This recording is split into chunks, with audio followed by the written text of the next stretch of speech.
la kinésiologie, c'est ma vie depuis 8 ans maintenant.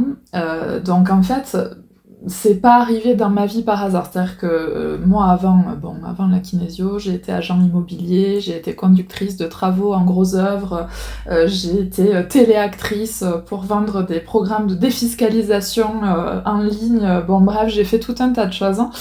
Mais j'allais moi-même, enfin c'est pas mais, c'est j'allais moi-même consulter un kinésiologue depuis que j'ai 14 ans. Donc depuis mes 14 ans, en fait, j'ai été confrontée à des libérations, moi à l'époque en tout cas, que j'aurais qualifié d'extraordinaires, puisque j'ai libéré des symptômes, et notamment des énormes problématiques de ventre et de problématiques de malaise vago, de douleur, de ballonnement, mais moi j'ai vécu un enfer.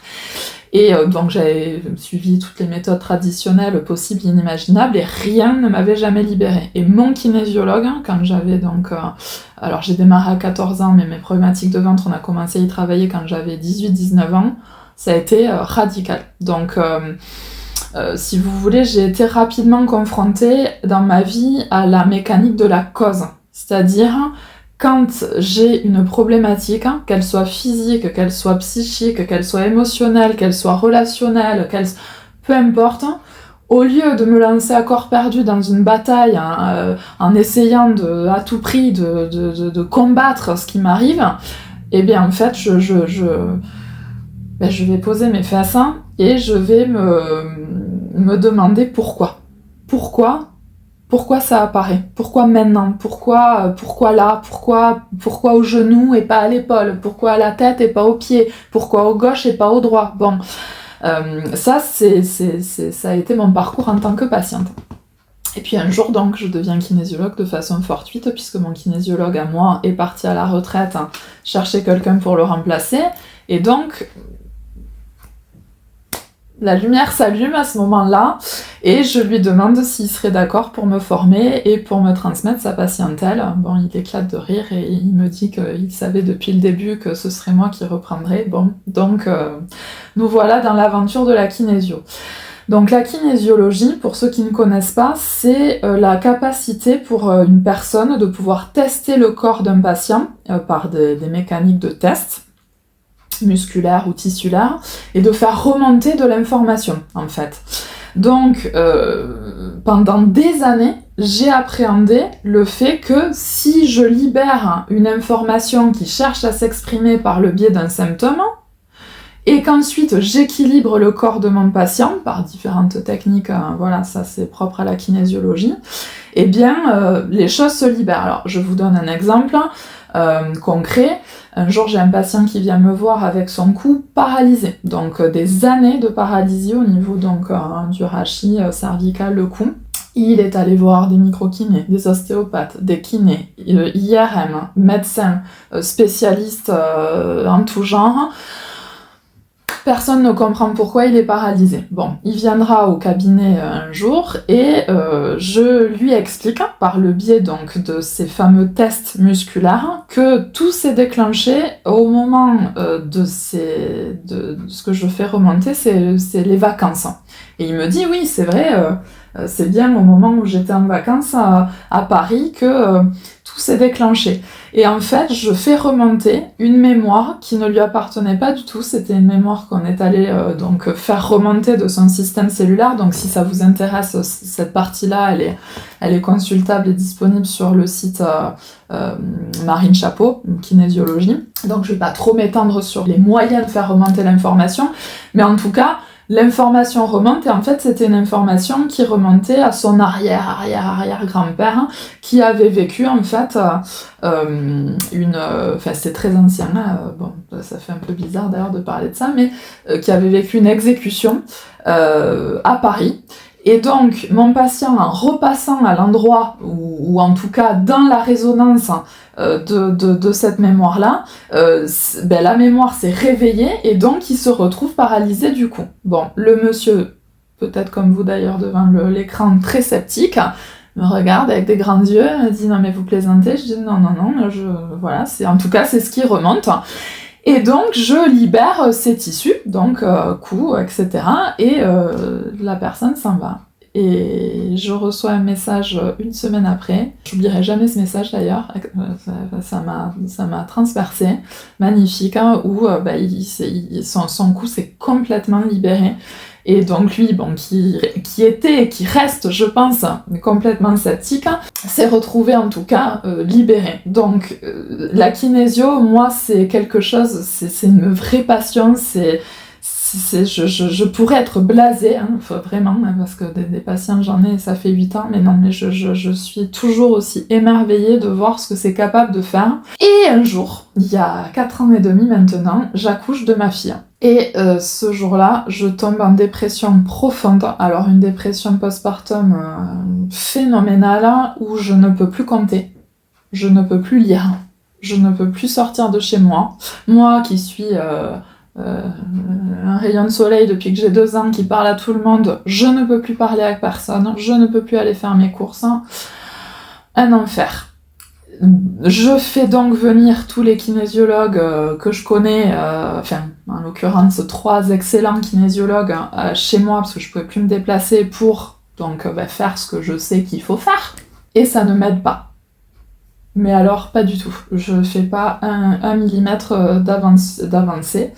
Et un jour, je lâche prise et je demande à mon mari de m'interner. Je lui dis, voilà, je suis désolée, il faut fermer le cabinet, je suis obligée je peux plus dormir, je peux plus rien faire, je veux qu'on m'interne. Et ce jour-là, ma mère arrive chez moi, et ma mère qui est hypnothérapeute. Donc ma mère, il faut savoir qu'elle a créé sa méthode, elle a créé sa propre méthode d'hypnose il y a 34 ans, puisqu'elle était enceinte de mon petit frère quand elle a créé cette méthode. Et donc, elle utilise sa méthode sur moi. Je m'étais toujours juré que je ne laisserais jamais ma mère me faire d'hypnose. Ce jour-là, j'étais tellement mal qu'en fait, ça s'est fait... on n'a pas vraiment eu le choix, finalement. Alors là, ça a été le début d'une autre sacrée aventure, puisqu'en fait, aux premières notes de sa voix et au premier passage qu'elle me fera franchir, c'est le début de la fin de mon état. Elle m'a sauvée avec cette technique. Et en fait, donc j'en parle bien sûr parce que ça a un intérêt de le comprendre par rapport à Néo, c'est que ma mère, en fait, elle a inventé une méthode en hypnose où le thérapeute ne parle pas du tout. Il se contente de vous faire passer des passages, c'est tout. Et c'est une méthode qui permet en fait aux patients de pouvoir vraiment faire sortir de façon complètement incohérente. Alors on ne comprend rien. D'ailleurs, quand je suis revenue de ma première séance d'hypnose, je l'ai regardée, je lui ai dit, je n'ai rien compris. J'ai rien compris. Je ne sais, voilà, on fait sortir. Et là, en fait, je me retrouve face à une nouvelle info. C'est-à-dire que moi, qui croyais depuis des années qu'il était absolument nécessaire de comprendre la cause de nos symptômes, je me retrouve confrontée au fait qu'en fait, il suffit de la faire sortir. C'est pas forcément nécessaire de la comprendre. Il y a des fois où ce sera nécessaire de la comprendre. C'est pour ça que vous verrez dans une autre vidéo, parfois avec Néo, vous aurez un vocal de restitution, parfois vous n'en aurez pas. Parce que parfois c'est nécessaire de comprendre, et parfois, mais c'est absolument pas nécessaire de comprendre. Tout ce qu'il faut, c'est pouvoir laisser la voix de votre inconscient, la voix du système profond, libre de faire sortir ce qu'il a besoin d'exprimer. Et qui s'exprime à l'heure actuelle par votre état symptomatique. Par votre symptôme physique, par votre symptôme psychique, par votre... Donc moi, déjà, l'hypnose me libère. Puis ensuite, je commence à m'en servir en cabinet. C'est là que je dois débarquer, donc un jeune homme avec des problèmes de ventre, pas possible, lui aussi, depuis 10 ans. Et j'utilise l'hypnose avec lui, donc la méthode de ma mère. On fait une séance, il comprend rien. Il sort, pareil, sceptique à souhait, il n'aura plus jamais mal au ventre.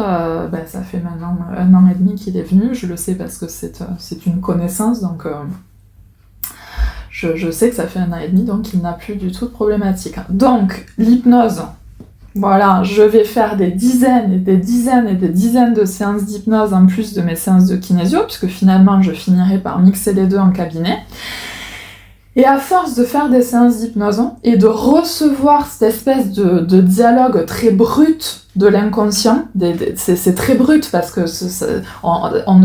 la personne, un coup, elle va vous parler du soleil qui la brûle, et puis ensuite elle voit un aigle, et puis elle se sent oppressée, et puis elle part dans un trou, une grotte, elle va être inondée de bleu. Voilà, donc c'est vraiment très brut. Il y avait une séance, plus une séance, plus une séance, plus une séance. Je commence à percevoir que finalement, à travers une fractale, par exemple la fractale du bleu, la personne, elle libère parfois la froideur, parfois l'identité sexuelle, parfois la mort, le deuil, le décès, la hauteur aussi, la supériorité, le complexe d'infériorité. Elle libère la blessure. Et vous allez me dire, ah bon, tout ça à travers une couleur? Oui. Chaque résonance utilisée par l'inconscient pour s'exprimer libère des centaines, des milliers de résonances associées qui, entre elles, tac, tac, tac, tac, s'associent pour venir créer un lit, le lit d'une rivière, qui va permettre à l'eau de s'écouler et à l'inconscient de se libérer. Et alors là, je me viens une idée folle, je me dis, bon, si il suffit à l'inconscient que tu lui donnes un moyen, un outil pour qu'il puisse s'exprimer, donc jusqu'à maintenant c'est soit l'hypnose, soit la kinésiologie, mais surtout l'hypnose dans cette phase finalement de langage brut, est-ce que tu pourrais pas créer des trames à spectre très large qui permettraient à la personne, dans la mesure où elle la reçoit, que son inconscient puisse s'en servir pour faire ce même cheminement, mais sans moi, finalement. Alors ça, j'avais pas forcément prévu de le partager, mais en fait, ma vocation profonde, c'est de rendre à chacun ce qui lui appartient. Vous avez pas besoin de moi, et vous avez pas besoin de votre médecin, ni de votre ostéopathe, pour vous faire un tour de rein dans la nuit, ou vous réveiller un beau matin couvert d'eczéma. Vous avez réussi ce tour de force tout seul, comme un grand, sans personne pour vous aider. Donc il y a un endroit où si vous avez su faire le cheminement pour créer ce symptôme, alors vous allez me dire, oui, mais j'étais stressée, oui, mais je fume depuis 10 ans, oui, mais le voisin d'à côté, il fait pareil, et lui, il va très bien. Donc quel est le chemin que j'ai suivi à l'intérieur de moi, avec mes résonances, avec mes échos, pour en arriver à... Voilà, je crée un état symptomatique dans lequel je suis enfermée. C'est-à-dire que, je n'arrive pas à en sortir. Et bien en fait, Néo, c'est comme si ça vous permettait de laisser votre système inconscient, puisque ce symptôme, vous l'avez inconsciemment créé.